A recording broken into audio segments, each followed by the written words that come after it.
Hello, welcome back to this Bible series. So in today's video, I'm going to be reading Matthew chapters 11 to 13. Disclaimer. So let's begin. Matthew chapter 11 verses 1 to 30. When Jesus had finished directing his 12 disciples, he departed from there to teach and preach in their cities. Now when John heard in the prison the works of Christ, he sent 2 of his disciples and said to him, "Are you he who comes, or should we look for another?" Jesus answered them, "Go and tell John the things which you hear and see. The blind receive their sight, the lame walk, the lepers are cleansed, the deaf hear, the dead are raised up, and the poor have good news preached to them. Blessed is he who finds no occasion for stumbling in me." As these went their way, Jesus began to say to the multitudes concerning John, "What did you go out into the wilderness to see?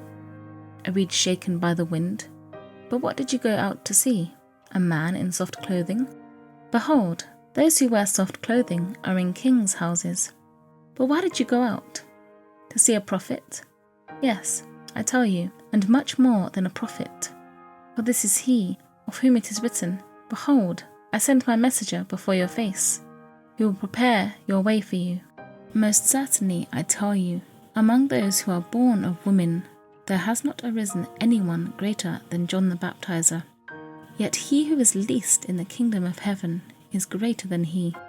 From the days of John the Baptizer until now, the kingdom of heaven suffers violence, and the violent take it by force. For all the prophets and the law prophesied until John. If you are willing to receive it, this is Elijah who is to come. He who has ears to hear, let him hear. But to what shall I compare this generation? It is like children sitting in the marketplaces, who call to their companions and say, 'We played the flute for you, and you didn't dance. We mourned for you, and you didn't lament.' For John came neither eating nor drinking, and they say, 'He has a demon.' And the Son of Man came eating and drinking, and they say, 'Behold, a gluttonous man and a drunkard, a friend of tax collectors and sinners.' But wisdom is justified by her children." Then he began to denounce the cities in which most of his mighty works had been done, because they didn't repent. "Woe to you, Chorazin! Woe to you, Bethsaida! For if the mighty works had been done in Tyre and Sidon, which were done in you, they would have repented long ago in sackcloth and ashes. But I tell you, it will be more tolerable for Tyre and Sidon on the day of judgment than for you. You Capernaum, who are exalted to heaven, you will go down to Hades. For if the mighty works had been done in Sodom, which were done in you, it would have remained until today. But I tell you, that it will be more tolerable for the land of Sodom on the day of judgment than for you." At that time Jesus answered, "I thank you, Father, Lord of heaven and earth, that you hid these things from the wise and understanding and revealed them to infants. Yes, Father, for so it was well-pleasing in your sight. All things have been delivered to me by my Father. No one knows the Son except the Father. Neither does anyone know the Father except the Son, and he to whom the Son desires to reveal him. Come to me, all you who labor and are heavily burdened, and I will give you rest. Take my yoke upon you and learn from me, for I am gentle and humble in heart, and you will find rest in your souls. For my yoke is easy, and my burden is light." Matthew chapter 12, verses 1 to 50. At that time Jesus went on the Sabbath day through the grain fields.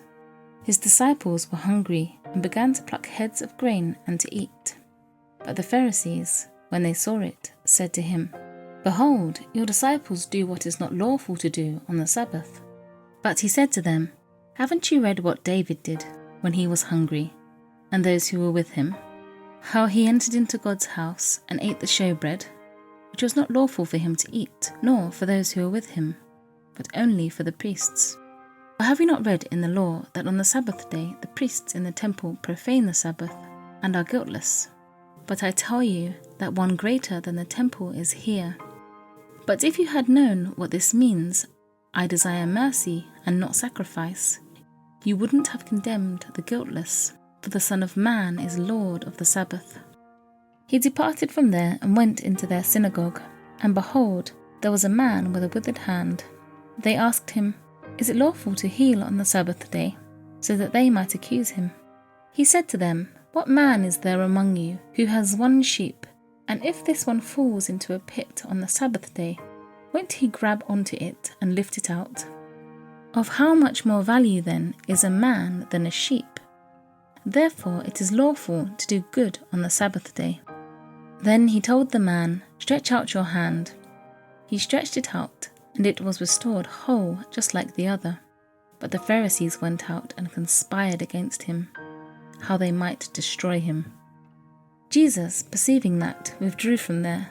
Great multitudes followed him, and he healed them all, and commanded them that they should not make him known, that it might be fulfilled which was spoken through Isaiah the prophet, saying, "Behold, my servant whom I have chosen, my beloved, in whom my soul is well pleased.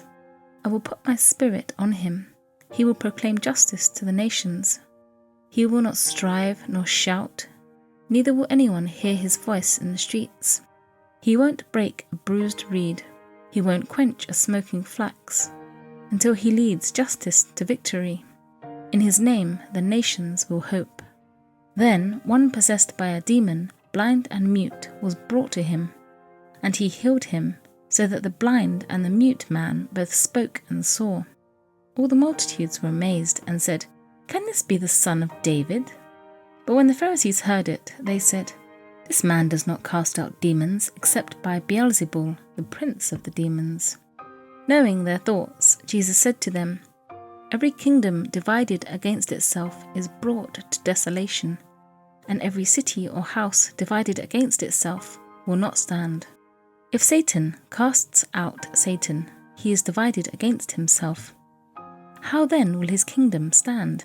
If I, by Beelzebul, cast out demons, by whom do your children cast them out?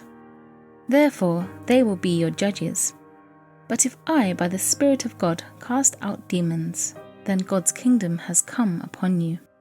Or how can one enter into the house of the strong man and plunder his goods, unless he first bind the strong man? Then he will plunder his house. He who is not with me is against me, and he who doesn't gather with me scatters. Therefore I tell you, every sin and blasphemy will be forgiven men, but the blasphemy against the Spirit will not be forgiven men. Whoever speaks a word against the Son of Man, it will be forgiven him. But whoever speaks against the Holy Spirit, it will not be forgiven him, either in this age or in that which is to come. Either make the tree good and its fruit good, or make the tree corrupt and its fruit corrupt. For the tree is known by its fruit. You offspring of vipers, how can you, being evil, speak good things? For out of the abundance of the heart the mouth speaks. The good man out of his good treasure brings out good things, and the evil man out of his evil treasure brings out evil things. I tell you that every idle word that men speak, they will give account of it in the day of judgment. For by your words you will be justified, and by your words you will be condemned. Then certain of the scribes and Pharisees answered, "Teacher, we want to see a sign from you." But he answered them, "An evil and adulterous generation seeks after a sign, but no sign will be given to it, but the sign of Jonah the prophet. For as Jonah was 3 days and 3 nights in the belly of a huge fish, so will the Son of Man be 3 days and 3 nights in the heart of the earth. The men of Nineveh will stand up in the judgment with this generation, and will condemn it, for they repented at the preaching of Jonah. And behold, someone greater than Jonah is here. The queen of the south will rise up in the judgment with this generation, and will condemn it. For she came from the ends of the earth to hear the wisdom of Solomon. And behold, someone greater than Solomon is here. When an unclean spirit has gone out of a man, he passes through waterless places seeking rest, and doesn't find it. Then he says, I will return into my house from which I came. And when he has come back, he finds it empty, swept, and put in order. Then he goes and takes with himself 7 other spirits more evil than he is, and they enter in and dwell there. The last state of that man becomes worse than the first. Even so will it be also to this evil generation. While he was yet speaking to the multitudes, behold, his mother and his brothers stood outside, seeking to speak to him. One said to him, Behold, your mother and your brothers stand outside, seeking to speak to you. But he answered him who spoke to him, Who is my mother? Who are my brothers? He stretched out his hand toward his disciples and said, Behold, my mother and my brothers. For whomever does the will of my Father, who is in heaven, he is my brother and sister and mother.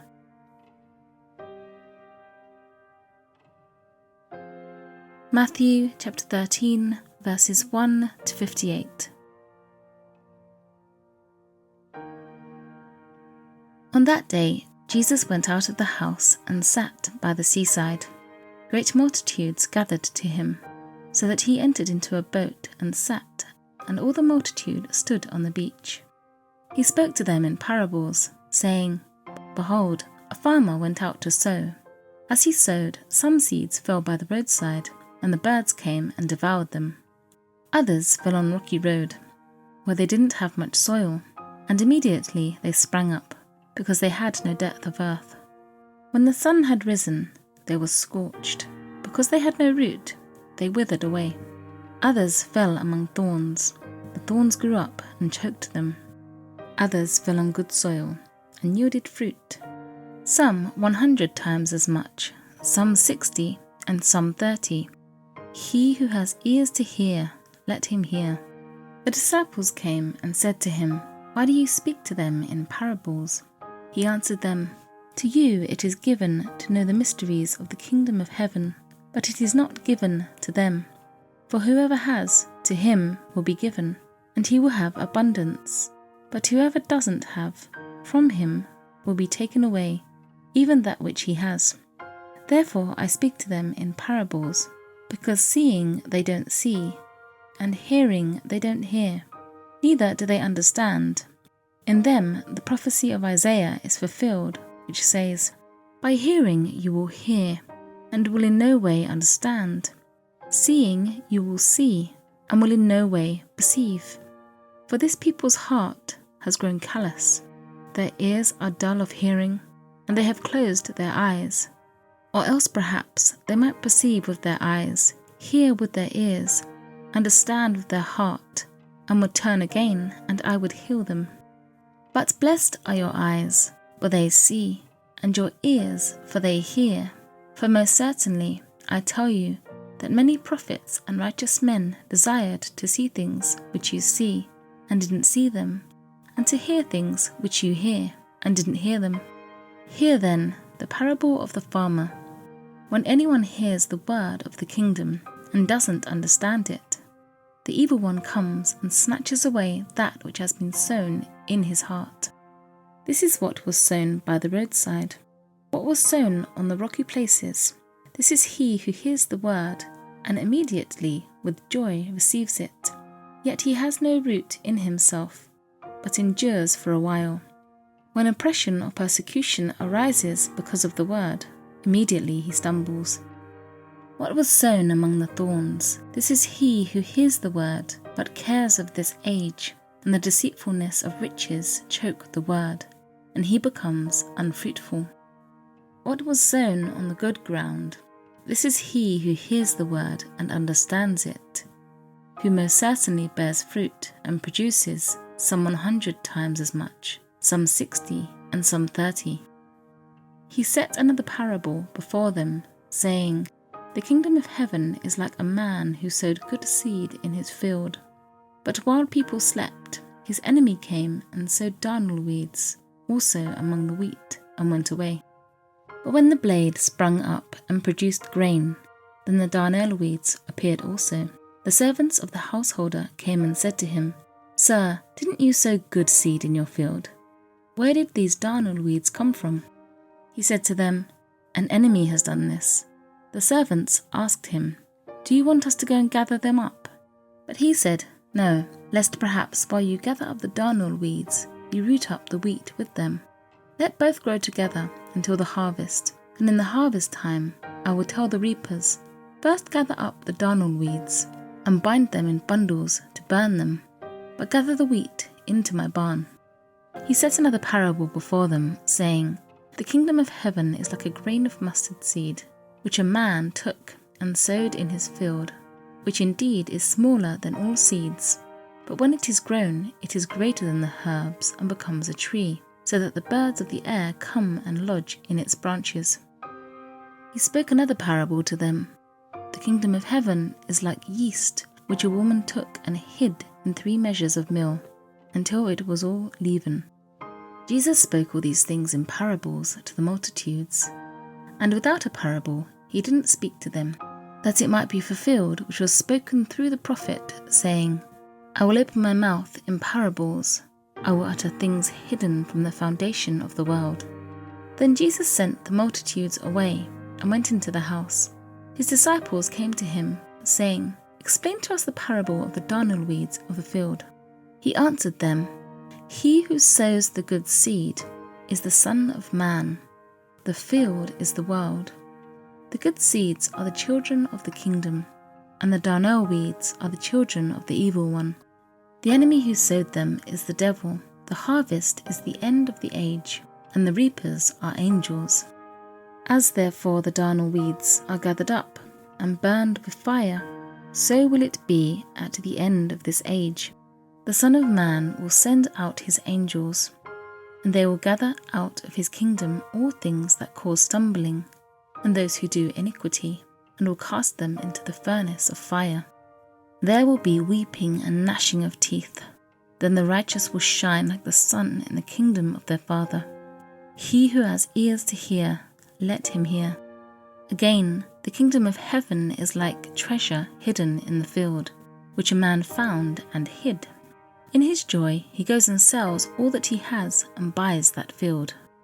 Again, the kingdom of heaven is like a man who is a merchant seeking fine pearls, who having found 1 pearl of great price, he went and sold all that he had and bought it. Again, the kingdom of heaven is like a dragnet that was cast into the sea and gathered some fish of every kind, which, when it was filled, fishermen drew up on the beach. They sat down and gathered the good into containers, and the bad they threw away. So will it be in the end of the world. The angels will come and separate the wicked from among the righteous, and will cast them into the furnace of fire. There will be weeping and gnashing of teeth. Jesus said to them, "Have you understood all these things?" They answered him, "Yes, Lord." He said to them, "Therefore every scribe who has been made a disciple in the kingdom of heaven is like a man who is a householder, who brings out his treasure, new and old things." When Jesus had finished these parables, he departed from there. Coming into his own country, he taught them in their synagogue, so that they were astonished and said, "Where did this man get this wisdom and these mighty works? Isn't this the carpenter's son? Isn't his mother called Mary, and his brothers James, Joses, Simon, and Judas? Aren't all his sisters with us? Where then did this man get all these things?" They were offended by him. But Jesus said to them, "A prophet is not without honor, except in his own country and in his own house." He didn't do many mighty works there because of their unbelief.